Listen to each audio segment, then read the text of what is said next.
Breaking news at 6, a bill releasing the Epstein files is now headed to the desk of the president.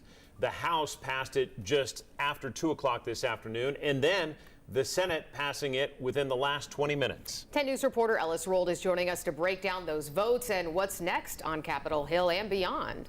Yeah, Brittany, John, the House overwhelmingly passed that bill 427 to 1 this afternoon, forcing the release of all Department of Justice files related to the late convicted sex offender Jeffrey Epstein. And just hours later, the Senate passed it too by unanimous consent.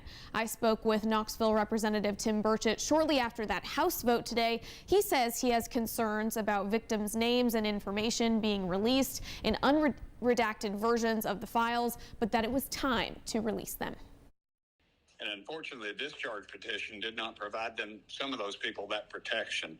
And there's some question of whether some things could come out that would really be detrimental to innocent people.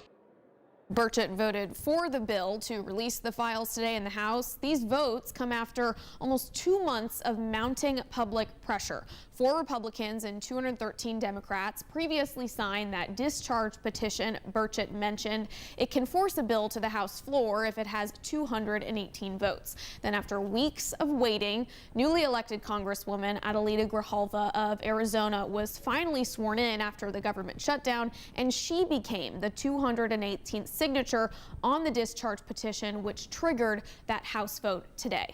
Now, Senator Bill Hagerty told us today he supports the release of the files. We have reached out to Congressman Steve Cohen of Memphis to get a Democrat's perspective, but we haven't heard back yet. We will report back when we do.